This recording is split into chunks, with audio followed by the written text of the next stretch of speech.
Bonjour, hello, bienvenue sur ma chaîne, welcome to my channel. Je suis Simone, propriétaire de la boutique Effistyle. Merci de nous retrouver une fois de plus pour une nouvelle vidéo. Avant de commencer, je vais vous inviter à vous abonner, à aimer la vidéo et à partager autour de vous. Surtout, n'hésitez pas à la suite de cet épisode de partager en commentaire vos opinions sur les sujets qui seront discutés. Aujourd'hui, nous allons parler mode. Quelle est la place de la mode dans notre vie? Est-ce qu'un homme, une femme peut se définir par son style? Ou est-ce possible de se forger une identité à travers un style? On en discute aujourd'hui avec la ravissante Christelle. Bonjour Christelle. Bonjour. Merci de nous joindre aujourd'hui. Le plaisir est partagé. Comment tu vas? Je vais très bien et toi? Ouais, assez bien, assez bien. Je te laisse une minute te présenter à notre audience qui tu es, qu'est-ce que tu fais. Allô tout le monde, moi c'est Christelle Yambo, je suis mannequin professionnel, je suis styliste de mode et styliste personnel aussi. Dans le styliste de mode, je travaille beaucoup plus avec les boutiques et les magazines pour pouvoir faire les portfolios et les lookbooks. Et en tant que styliste personnel, je travaille avec des artistes pour pouvoir les habiller pour des événements et des occasions. Fait que c'est ça que je fais. Bienvenue, je suis vraiment ravie de t'avoir aujourd'hui. Merci. Ça fait, je crois, 3 ans qu'on travaille ensemble. Ouais. Je sais pas si vous êtes un de nos clients, si vous nous suivez sur les médias sociaux ou avez déjà visité notre boutique en ligne. Christelle, c'est la styliste derrière toutes les belles images que vous voyez. Donc, nous sommes vraiment ravis de t'avoir aujourd'hui. Et il y a une question que j'ai toujours eu envie de te poser. Oui. Ça fait 3 ans qu'on collabore, mais dès notre premier échange téléphoniquement et même lors de la première collaboration, j'étais vraiment impressionnée de ton professionnalisme. Et aussi par le fait que tu semblais vraiment sûr de toi. Tu es très jeune, donc tu étais vraiment sûr de toi. Tu savais vraiment ce que tu faisais pendant les séances. La mode, le stylisme, pourquoi? Pourquoi tu as choisi ça ou comment tu as su que c'était vraiment ta destinée ou vraiment ton métier d'avenir? Oh oui, en fait, moi, la mode, ça a toujours été en moi. Fait que je peux pas dire qu'il y a eu un moment précis où je suis que vraiment je devais aller dans le domaine de la mode. Mais c'est juste que, en fait, depuis l'âge de 12 ans, je me maquillais, je mettais des talons, j'avais du style. Les gens, mes grandes sœurs, quand elles se mariaient, me demandaient conseil pour leur accoutrement et tout ça. Fait que c'était vraiment quelque chose qui était en moi. Mais le fait d'immigrer, de quitter mon pays qui est en Afrique et de venir ici m'a ouvert encore beaucoup plus d'opportunités. Je me suis dit, pourquoi pas Montréal? C'est quand même une ville qui me donne beaucoup plus d'opportunités que l'Afrique. Et c'est ici que je commence à me lancer dans le domaine de la mode, que ce soit dans le stylisme et même dans le mannequinat. C'est très intéressant ça d'être, toi tu es jeune, de savoir vraiment ce que tu veux faire. C'est vraiment, et tu le fais très bien aussi. Merci. Là, jeune immigrante, on est au Canada, on est au Québec, d'origine africaine, noire, dans une industrie qui, on le sait tous, on le voit, dans les médias, dans les magazines, c'est pas très inclusif. Exactement. Oui. Comment ça s'est passé dans tes débuts, ton parcours? Est-ce que tu peux nous parler un peu? En tant que jeune immigrante noire dans l'industrie de la mode, vraiment. Oui, en fait, quand j'ai décidé finalement de me lancer dans le domaine de la mode ici à Montréal, je commençais à frapper les portes des agences. Fait que c'était ça comme la méthode que tout le monde utilisait parce que c'était comme ça qu'on devait te découvrir. Mais comme tu l'as dit, c'est pas un domaine qui est vraiment très inclusif parce que pour eux, quand tu es une personne de couleur, ils en ont pas besoin de plusieurs. Fait que quand ils ont juste une personne de couleur, ça leur suffit. Ils ont comme, c'est cette personne de couleur qui va faire tout le contrat. Et en plus de cela, Montréal n'est pas Milan, n'est pas Paris, New York qui sont les grandes villes. Pas grande. Exactement.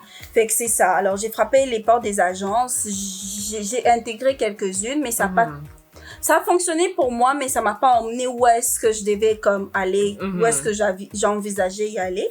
Fait que j'ai dû faire ma place. Fait que j'ai créé une place. Oui, c'est ça. J'ai dû faire ma place, être professionnelle, me créer de contacts, aller voir les gens, créer ma page Facebook. Je me suis donné un pseudo, la mannequin de Montréal. Fait que les gens, quand ils cherchaient sur Internet, mannequin à Montréal, fait que j'apparaissais. C'est comme ça que j'ai élargi en fait mon réseau de contacts. Fait que j'ai vraiment dû faire ma place et c'est comme ça que tout a commencé. Et est-ce que, comme tu dis, la scène déjà montréalaise n'est pas grande. Oui.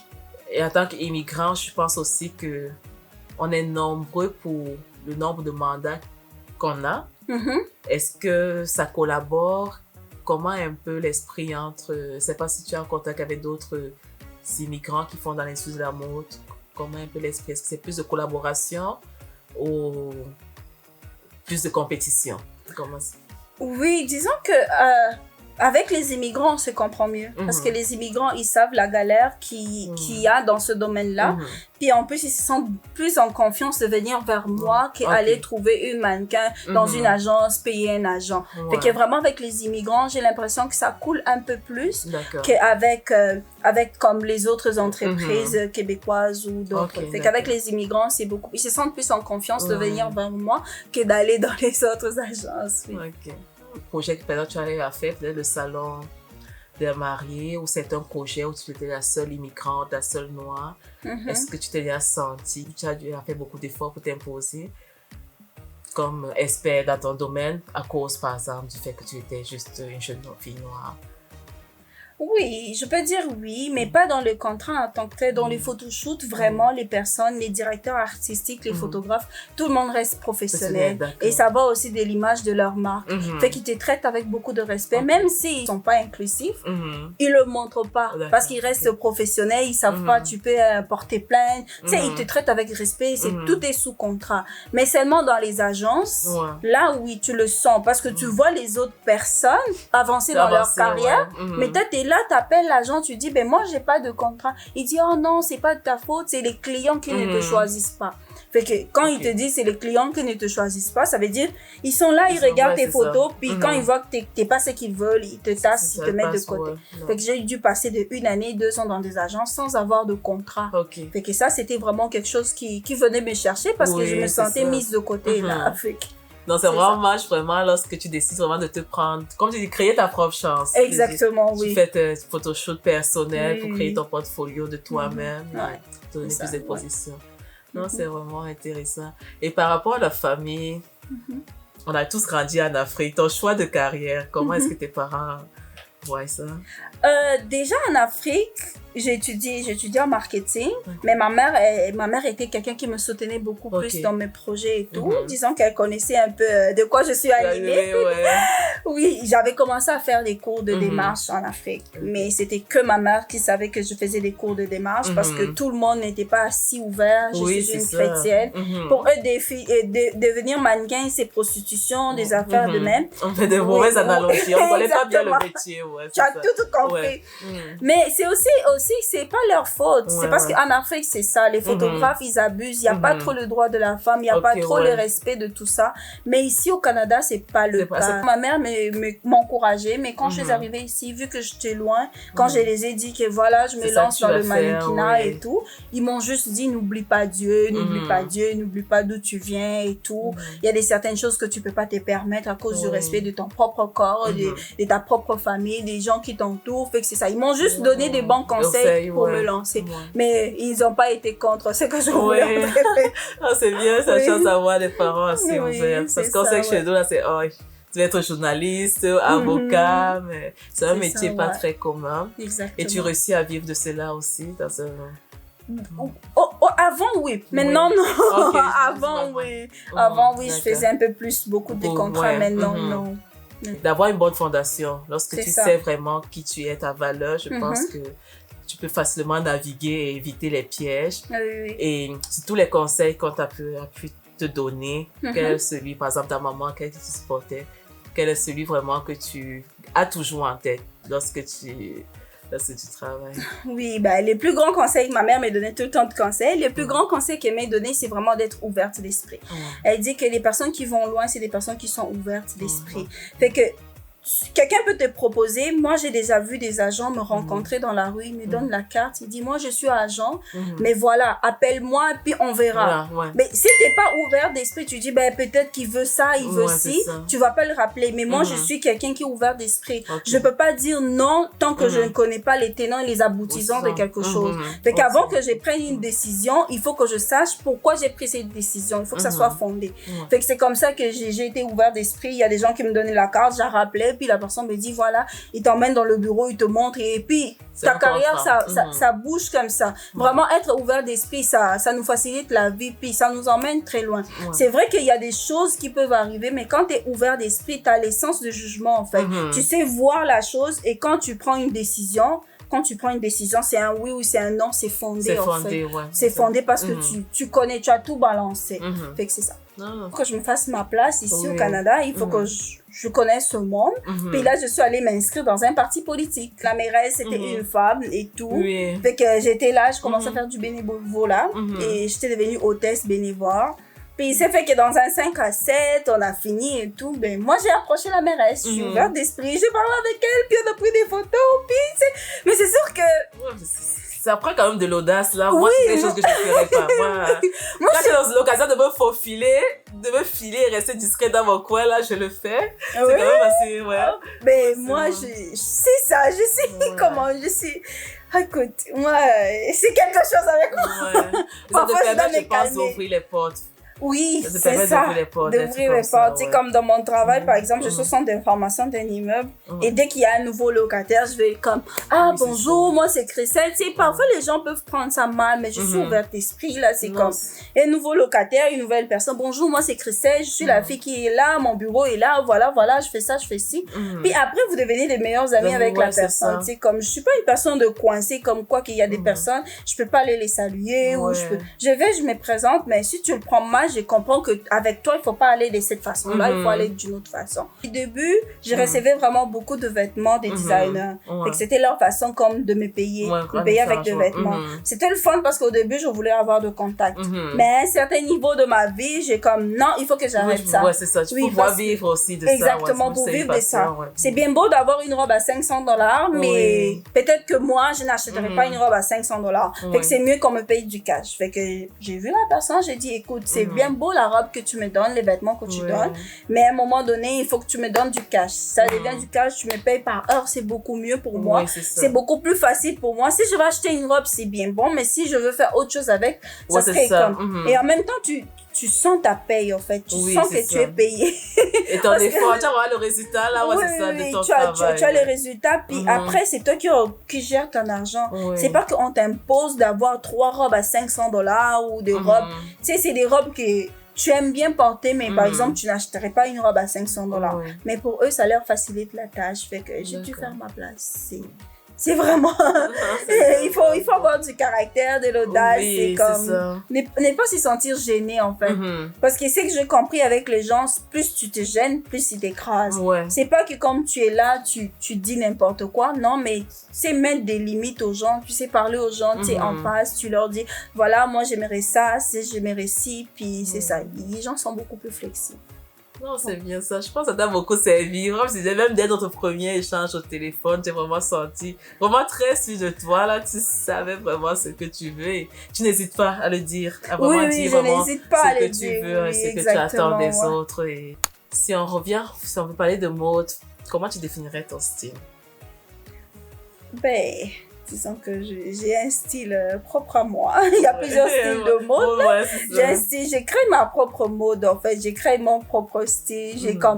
C'est vrai, je regarde les magazines, les défilés et tout le reste, mais je copie pas à la lettre parce que ça me définit pas. Par exemple, je peux prendre une jupe qui est un designer a fait avec l'autre qui a pas rapport, je le mélange ensemble. Fait que je crée ma propre mode, je suis pas vraiment à la lettre ce qui est dit là. C'est bien beau, mais moi je suis pas à la lettre. Est-ce que tu trouves que ton style a évolué avec le temps ou c'est peut-être que ta vie maintenant ça a toujours été à peu près le même style que tu as eu depuis tes années? Bonne question, oui, ça a beaucoup évolué.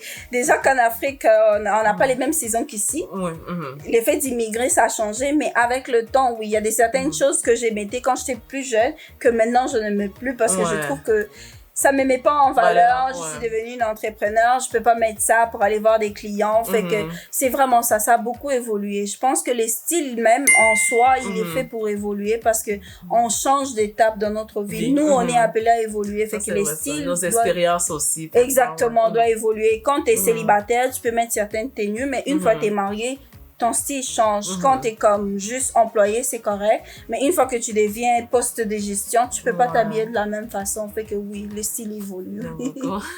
Est-ce que tu penses qu'il y a souvent une culture qui dit, OK, soit on dit souvent l'habit fait le moine, hein? Le vêtement, c'est un peu comme la cape de super-héros. Là, je porte ce vêtement, je me sens comme infaillible. Je pense vraiment que le vêtement a ce pouvoir-là, a vraiment ce pouvoir de nous donner une force surnaturelle, on pourrait dire, d'affronter des situations. Oui, bien sûr, les vêtements, ça change. Il faut juste voir la façon. Quand tu mets une veste, tu te comportes pas de la même façon en jogging. Ou quand tu mets des talons hauts, tu marches pas de la même façon qu'avec des gougous. Fait que vraiment, oui, les vêtements, ça joue beaucoup. Sur notre image personnelle, ça joue vraiment, vraiment beaucoup. Ça change. Il y a certains vêtements, dès que tu le mets, tu te tiens. Fait que on t'a même pas dit de te tenir, mais tu te tiens déjà. Fait que ça joue vraiment ça joue beaucoup, oui. C'est stylé, c'est parce qu'on fait un petit exercice là. Oui. Quand une cliente arrive, je te contacte là, je veux refaire peut-être ma garde-robe, ou je me cherche. Je sais pas encore c'est quoi mon style là, j'aimerais vraiment déterminer mon style. Quelles sont les questions? Comment tu abordes? Quelles sont les questions? Ben, premièrement, il faut qu'on se voie.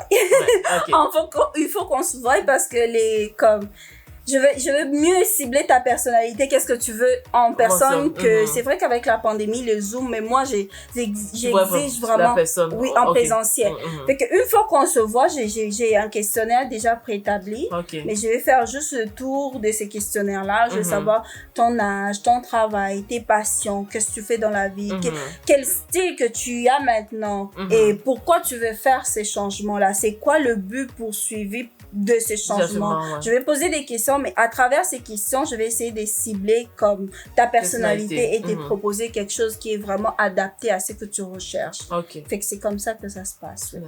Donc, c'est vraiment important, vraiment, comme tu dis, pour être vraiment à l'aise, pour se sentir bien. C'est important que ces vêtements que tu portes, le style, reflète vraiment ta personnalité. Exactement, oui, exactement. Le confort. Oui, exactement. Parce que il faut que ce soit confortable. Oui, il faut que ça soit confortable. Parce que c'est bien beau, tu vois une fille sur Instagram, elle a mis une jupe comme celle que je porte, qui vient des Fistines. Elle est belle. Oui, elle est belle. Mais quand on va mettre ça sur toi, qu'est-ce que la jupe va te faire sentir? C'est ce qui est le plus important. La jupe peut être belle en soi, mais ce qu'elle te fait ressentir, c'est quoi?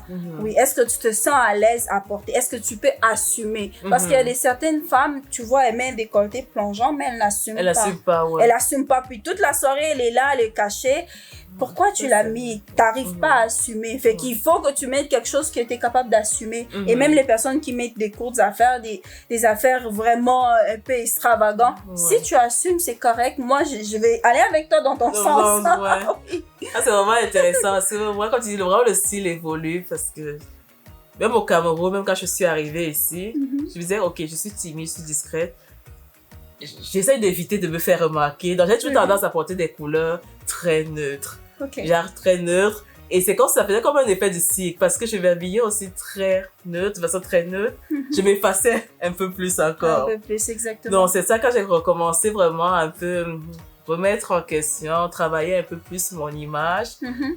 Reconnecter un peu plus avec pas seulement la mode africaine, là c'était beaucoup plus l'art africain en général, cinéma, musique, mode. Je recommençais à tomber en amour un peu avec les textures, les couleurs, les graphiques. Pour ça, par exemple, moi, à mon travail, j'ai toujours le même costume. C'est pas, j'ai un uniforme, toujours du bleu marin, la veste. Mais je dois jouer avec les camisoles. Et j'ai réalisé qu'à chaque fois que je mets une camisole jaune, tout le monde est comme, oh, Christelle, t'es belle. En fait, les couleurs, ça joue. Les gens, il y a un, je peux dire, un conférencier sur YouTube, sur Internet, il parle de la face cachée d'un vêtement. Fait que les vêtements, ça joue vraiment, vraiment beaucoup. Les gens te jugent par rapport à ton vêtement. Ça, c'est la première chose qu'on voit. En ce moment, on a dit, OK, ce n'est que l'externe, on peut pas juger. Tu sais, l'habit fait le moine. Ouais, je pense souvent que l'habit fait le moine. C'est sûr que l'effet n'est pas à long terme. Il faut déjà que ce soit déjà ta personnalité pour que ça vaille. Mais au départ, c'est le premier contact. C'est la première chose avec que les gens te jugent. Exactement, oui. Au pays, je pense que tu disais aussi que tu aidais un peu tes tantes et tout. Quelle est la différence? Bon, tu as fait des cours aussi, mais est-ce que ça a été difficile pour toi? Étant donné qu'avec tes habitudes, ce que tu connaissais déjà au Congo, la mode africaine, la mode au Congo et la mode ici, est-ce que tu as eu du mal à t'adapter? Quelles sont les différences que tu as remarquées? Est-ce qu'il y a quelque chose aussi qui te manque beaucoup de la mode congolaise? Un peu tout ça, quoi. Oui, ben déjà ici au Canada, c'est 4 saisons. Là, c'est pas le cas, on a juste 2 saisons. Fait que moi, j'ai fait le cours. C'est vrai que c'était pour aider les gens pour devenir styliste parce que c'était ma passion. Ouais. Mais je l'ai pris d'abord personnel parce que moi-même aussi, en fait, j'étais comme dans une étape où je savais pas sur quel pied danser parce que j'avais ma propre mode que j'utilisais, mes propres vêtements que je ramenais d'Afrique et c'est d'ici. Tu sais, il y a l'hiver, il y a tout ça. Je savais pas sur quel pied danser. Puis parfois, j'ai essayé des couleurs, vraiment de couleurs. Puis tu passes dans la rue, les gens te regardent, elle vient de où celle-là? Parce qu'ils sont pas habitués. En Afrique, on est plus coloré. Fait que c'est ça, j'ai vraiment beaucoup fait d'ajustements. J'ai vraiment fait beaucoup d'ajustements. Et ces ajustements-là, ça me permet de conseiller encore plus ce genre. Parce que moi, j'ai vécu en Afrique, puis j'ai vécu ici. Fait que quand je suis en face d'une personne immigrante, je sais de quoi est-ce qu'elle a besoin, en fait. Et je sais vraiment les changements qu'il faut apporter. C'est complètement ta garde-robe que tu changes. C'est complètement ta garde-robe. Oui, parce qu'ici, on a des saisons intermédiaires, les printemps, l'automne. Là-bas, on l'a pas. L'été, c'est pareil avec l'Afrique. L'Afrique, c'est comme, l'été, mais on a quand même la saison sèche. Fait que moi, par exemple, j'étais habituée à mettre des sandales et des chaussures toujours un peu plus les orteils à l'air. Mais ici, il faut prendre de fermer quand c'est les saisons intermédiaires. Fait que c'était vraiment un changement complètement différent. Oui. S'il y avait une seule chose qu'on devait prendre, par exemple, de la mode Congo, là, et l'amener, intégrer dans la mode québécoise, ce serait quoi? S'il y a une seule chose que tu voulais prendre? L'épagne, hein? Je dirais l'épagne. Je dirais vraiment l'épagne parce que c'est quelque chose qui me manque. C'est vrai qu'ici, on s'habille bien, mais c'est quelque chose qui me manque. C'est quand je voyais mes tantes apporter les basins, les couleurs. Moi, c'est quelque chose qui me manque. C'est même quand tu vas à l'église, dans des fêtes, tout le monde porte l'épagne africaine. C'est la fierté africaine. C'est quelque chose qui me manque. Il y en a de plus en plus ici, mais pas tant. J'aimerais vraiment que même les Québécois s'habillent en pagne. C'est savoir un peu plus de couleurs. Exactement. C'est vraiment frappant quand tu allais à l'église, là. Regarde les mélanges de couleurs, le mélange de styles aussi. Exactement. Nos tailleurs, ils sont tellement inspirés. C'est waouh. Tu vois tout le monde avec son modèle personnalisé. C'est vraiment beau. C'est vraiment beau. Un des chocs que j'ai eu quand je suis arrivée, surtout pendant la saison hivernale, je faisais le tour des magasins. C'était un peu la monotonie. Surtout qu'au travail, tu fais au travail, c'est un bureau. Tu essayais aussi de ne pas trop te faire remarquer, là, de te fondre dans la masse. Après, je me suis rendu compte, parfois, sincèrement, il y a certains matins, quand je me levais pour m'habiller, je suis pas vraiment triste, mais pas trop motivée. C'était comme un peu trop monotone, là. Tu vas porter le même, peut-être pantalon noir ou jupe noire, la petite chemise grise et tout, là, c'était un peu déprimant, surtout en hiver, là. Est-ce que quand tu conseilles souvent les personnes immigrantes, comment tu leur dis, comment est-ce qu'ils peuvent garder un peu cette touche de couleur-là au travers des saisons? Ici, Oui, surtout à travers l'hiver, parce que les autres saisons, je trouve que c'est un peu plus facile. À travers l'hiver, je pense vraiment qu'on peut toujours incorporer de la couleur. Mais même l'hiver a ses couleurs qui sont sombres, mais ça reste des couleurs. Parce que quand moi je marche dans la rue, je vois tout le monde en manteau noir. Alors qu'il y a des manteaux roses, il y a des manteaux rouges, il y a des manteaux verts. Souvent à l'hiver. Exactement. Il y a des manteaux bleus. Fait que tu peux incorporer des couleurs, de la lumière dans tout ce que tu fais. Même dans les bottes, même dans les gants, dans des tucs, dans tout ce que tu portes, tu peux toujours mettre de couleurs. C'est vraiment très important parce que ça nous apporte un certain bien-être. Le couleur autour de nous, le jaune c'est joyeux quand on le porte. Oui, vraiment, vu que l'hiver ça dure 9 mois, rester que dans le noir, ça peut nous apporter une certaine dépression. Alors c'est que moi je conseille et que je conseillerais aux autres personnes, c'est vraiment d'incorporer les couleurs. Il y a des couleurs, il y a le bleu d'hiver et celui d'été il est différent, mais ça reste du bleu quand même, les bleus foncés, le vert foncé, le jaune brûlé, tout ça c'est des couleurs qu'on peut incorporer, tu sais, dans des mitaines, dans des gants, dans des cache-cou. Ça peut juste nous apporter un certain bien-être. Une petite touche, une petite touche. Ça fait du bien. D'avoir des bottes noires ou qu'un manteau noir. Moi, j'ai pas de manteau noir. C'est ça. C'est bon. Moi, je n'ai que des manteaux noirs. Comment ça a changé? Il y a le son retenu. Oui. On parlait de bien-être. Je pense que les 2 dernières années, ça a été un thème très courant avec la pandémie. Par rapport à la pandémie, comment ça a été pour toi? Pour moi, la pandémie, les 3 premiers mois, je pensais que vraiment c'était quelque chose qu'il fallait que ça arrive. C'était vraiment bon parce qu'avec le rythme de la vie qui est vraiment très accéléré, moi, avoir une pause comme ça m'a fait d'abord du bien. Comme c'était vraiment très reposant pour moi. J'avais du temps pour moi, je pouvais rester à la maison, écouter des films que je n'avais pas écoutés, manger, relaxer, mais pas avoir comme le rush de se lever le matin, s'habiller, chercher quoi s'habiller, partir. Tout ça, j'avais pas. Mais après m'être reposée, je voulais comme revenir à la normale. C'est ça qui a été difficile pour moi. Parce que là, j'étais reposée, mais je voulais revenir à la normale. Alors que les cas continuent à augmenter. Et là, c'était vraiment difficile. Et comme un arrêt, tu réalises que les gens ne t'appellent plus, les gens ne font plus de soumission. Personne ne veut s'habiller parce que personne ne va d'ailleurs. Fait que, et même dans le tournage qu'on avait, il y avait quand même des tournages qui continuaient. C'était vraiment très, très difficile de pouvoir s'adapter. On portait des masques, des visières, il fallait garder la distanciation. C'était vraiment très, très difficile. Et même à ça, j'ai dû comme arrêter parce que c'était beaucoup plus déprimant pour moi. Parce que les travaux... Oui, trop de protocoles. Et les travaux que j'ai fait, c'est comme on habille les gens, c'est vraiment être beaucoup plus proche des gens. Proche des gens pour connaître qu'est-ce qu'ils veulent, quels sont leurs besoins, mieux les cibler. Et moi, avec la pandémie, ça m'a pas beaucoup aidé. D'accord, ok. Et personnellement, pour ton style, est-ce que tu as vu une différence pendant et en sortant, en train de sortir un peu de la pandémie? Est-ce que tu as vu une différence un peu dans le style que tu as adopté? Non, en tant que tel, j'ai pris quand même quelques kilos, là, c'est sûr. Mais c'est juste, mon style, ça reste... mon style reste le même. C'est juste que j'ai beaucoup plus magasiné. J'ai changé presque complètement ma garde-robe. C'est juste parce que j'ai pris un peu de poids. Mais mon style reste presque pareil. La pandémie n'a pas touché quoi que ce soit concernant mon style. Est-ce que tu as quand même, les quelques clientes que tu as eues, est-ce qu'il y avait des challenges, des demandes particulières? Bon, il y a la prise de poids et aussi peut-être au travail virtuel. Est-ce que tu avais déjà beaucoup plus de demandes pour la tenue juste de haut, les choses comme ça? Est-ce que ça arrive?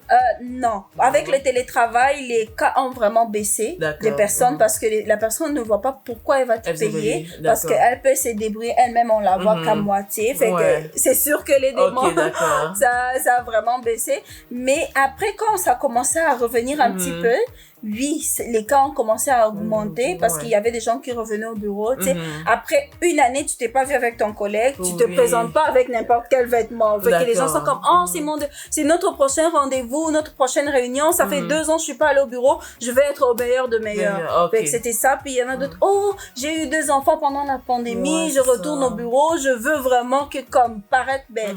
Fait que ça a un peu remonté quand ils ont commencé à ouvrir les bureaux et tout ça. Fait que ça a remonté. Ok, d'accord. Et tu peux reparler pandémie. Bon, il y a changement aussi corporel, prise de poids, perte de poids. Est-ce que c'est ça, ça arrive dans tes contacts des clients, de la clientèle? C'est aussi ça pour le changement de garde-robe par rapport au changement physique? Oui, c'est comme le plus courant que j'ai, c'est vraiment ça. C'est comme les personnes qui prennent du poids. Ceux qui perdent du poids peuvent quand même mettre leurs vêtements ou ils ont déjà des vêtements pour lesquels ils perdent du poids. Mais c'est beaucoup plus pour la prise de poids. Parce qu'il y a certaines personnes, quand ils prennent du poids, la poitrine se développe un peu plus qu'avant, les hanches, puis ça peut changer leur silhouette. Fait que ces personnes-là me contactent un peu plus que les autres pour me dire, ben voilà, j'ai plus la même silhouette qu'avant, je veux toujours paraître belle et être confiante. Et comment rebâtir ma confiance en moi, de mon ancien poids à mon nouveau poids. Parce qu'il y a beaucoup de gens qui ne s'assument pas aussi. Oui, c'est ça. C'est ça, la prise de poids, c'est ça. Il y a avoir tendance à dire, ok, tu as pris du poids, te taper dessus. Il faut faire du régime et tout pour retourner. Mais c'est quoi? C'est une bonne approche. Avoir plutôt une tenue, adopter un nouveau style qui épouse.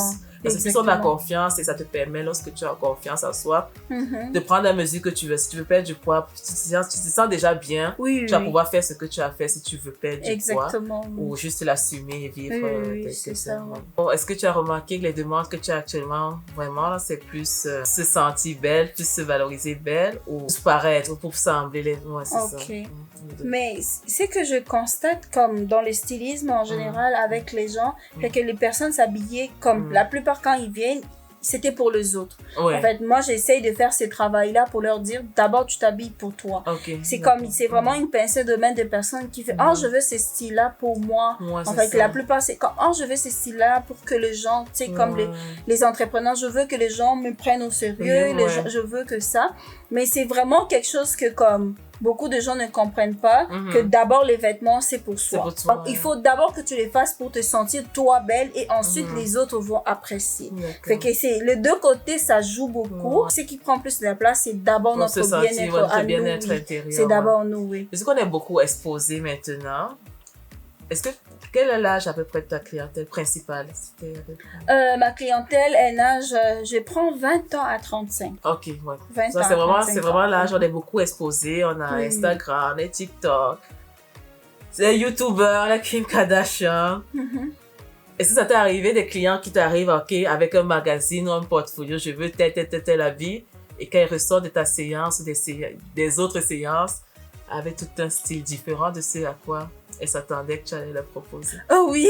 Ouais, c'est ça, j'imagine, ok. Oui, c'est ça, parce que quand on parle, moi, je vais d'abord te donner ce que toi, tu veux. Ouais. Parce que les autres, c'est bien beau, mais c'est d'abord comment tu te sens. Est-ce que ça te dit, tu veux juste adopter ces styles-là pour lui ressembler elle, ou bien ces styles-là, ça te dit quelque chose à toi. Okay. Puis, la plupart des personnes, quand tu leur poses la question, là, ils réalisent qu'ils voulaient juste ressembler, mais les styles ne leur disaient rien en réalité. Ok. Fait que là, on se dit, ben là, on va réfléchir ensemble quels sont les styles qui te disent quelque chose. Mais il y en a aussi, ils viennent avec leur idée, c'est leur idée, ben, ils veulent même te chicaner, c'est leur idée, c'est ça. Fait que, mais on retient vraiment que c'est vraiment important. Plus le style épouse vraiment ta personnalité. Exactement. Reflète ce que tu veux, mieux c'est. Ouais, exact. Et je pense, et dans ce cas-là, je pense quand il y a vraiment ce mariage-là, tu te sens vraiment plus exactement, oui. Parce que c'est ce que tu veux, c'est ce que tu es, en fait. Tu prends pas comme l'arme de quelqu'un d'autre pour mettre sur toi. C'est comme, c'est toi, en fait. Tu mets quelque chose, puis c'est toi, tu l'assumes, puis les gens sentent la différence. On est entrepreneur, toi aussi, dans le monde de la mode. Mais s'il y avait une règle, par exemple, de style, que tu dirais à une femme comme nous, qui est dans le monde entrepreneurial, qui doit présenter sa compagnie, qui doit être la face de sa compagnie sur les réseaux sociaux, dans les meetings, pour des collaborations. Quelle est la règle fondamentale que tu lui donnerais pour adopter un style qui lui irait? Oui, c'est une très bonne question parce que vraiment dans le monde de l'entrepreneuriat, c'est ce qu'il faut. Parce que ça fait partie de ton image de marque. Fait que vu que la plupart de notre image des marques, c'est nous-mêmes qui la portons, fait qu'il faut vraiment beaucoup investir sur son image. Parce que quand tu vas voir des partenaires, tu vas voir des personnes, ben ils te connaissent pas, ils te jugent par rapport à ce qu'ils voient. Fait que tu vas pas te pointer avec un style négligé. Fait qu'il faut vraiment que c'est vrai que le travail vient soutenir après ton style, mais il faut aussi mettre des efforts à ton style. Il faut vraiment mettre beaucoup d'efforts, avoir un style qu'on assume, qui épouse bien notre corps, et un style qu'on aime, un style qu'on assume, un style qu'on aime, et un style qui reflète quelque chose qu'on est en fait. Je sais pas si j'essaie de me faire comprendre là. Ça donne le bon message. C'est pas que tu es une personne responsable puis tu te pointes avec des jeans déchirés. C'est une chose qui est bonne, mais dans une réunion qui est formelle avec des jeans déchirés, c'est un mauvais message que tu transmets. Fait qu'il faut vraiment beaucoup investir sur son image quand on est entrepreneur parce que les gens nous jugent à partir de ça. Ils nous donnent en fait, ils savent pas ce qu'on est, qu'est-ce qu'on fait, qu'est-ce qu'on est capable de faire, mais ils regardent d'abord, ils disent, ah ben elle, je vais quand même l'écouter. Fait qu'ils te regardent, ils disent, ah comme qu'elle est habillée, je vais l'écouter, puis c'est après que tu vas lui convaincre. Regarde la suite. Oui, mais il y en a d'autres qui te regardent, disent, ben non, elle, je lui donne pas la parole parce que elle a l'air qu'elle est pas sérieuse dans son affaire. Fait que c'est vraiment, Je vais faire ma garde-robe 3 pièces. Que je dois absolument avoir. Quelles que soient 3 pièces que je dois avoir dans ma garde-robe. Bon, une robe noire. Il faut toujours avoir une robe noire. Si t'as pas une robe noire, t'es pas une femme. Une chemise blanche, oui, classique, puis un jeans. Pour des tenues décontractées et tout. C'est comme un masse de choses à avoir. Ok, merci Christelle. Merci à toi. C'est vraiment très intéressant. Donc j'espère que vous avez retenu. J'espère dans votre garde-robe, robe noire, chemise blanche, un jean et de quelque chose coloré. Exactement. Sans oublier. Donc, faites un tour aussi sur notre site pour voir une pièce colorée à ajouter dans votre garde-robe. C'était vraiment un plaisir de t'avoir. Tu fais un peu moins modèle, tu vas plus dans le stylisme. Quels sont tes projets à venir de 2023 ou un peu plus loin? Quels sont tes projets immédiats? Oui, je reste toujours dans le stylisme, mais j'aimerais faire dans le cinéma, en fait. D'accord. Moi-même être actrice ou D'accord. être productrice ou réalisatrice. Fait que c'est ça mes projets. Je vais me lancer dans le domaine du cinéma. Ah, ok, bonne chance. C'est ça. Ben, le cinéma, c'est parce que c'est quelque chose qui est dans la mode, en fait. Le cinéma, ça influence la mode aussi. On voit que le style Gatsby, c'est Gatsby à cause d'un film. Vraiment, le film, c'est... Quand tu regardes, tu vois, il y a un travail derrière du stylisme de mode. Fait que le cinéma, c'est comme ma deuxième option après les mannequinats. Logique pour toi. C'est une suite logique pour Donc, on moi. espère te voir bientôt sur un petit écran. Oui, sur ou sur un grand écran près de nous. On espère, on te le souhaite. Merci, Bonne chance. c'est gentil. Ceci conclut l'épisode d'aujourd'hui. Christelle, merci. Merci d'être venue. Un message de fin pour notre audience. Moi, ce que je dirais, c'est il faut juste bien s'habiller. Il faut s'habiller pour le succès et surtout s'habiller pour soi-même et avoir un style qui nous correspond. Ça, c'est très important. Non, merci. Donc, merci d'avoir écouté l'épisode. J'espère que vous avez aimé. N'hésitez pas dans les commentaires, dites-nous, partagez votre opinion sur les sujets que nous avons discutés. Mode et stylisme, quel est votre style? Est-ce que votre style a beaucoup évolué, changé avec la pandémie? Votre rapport, estime de soi et vos vêtements. Donc, merci. Donc, laissez-nous vos commentaires. Surtout, abonnez. On s'abonne, on aime la vidéo et on partage. Merci. Bye!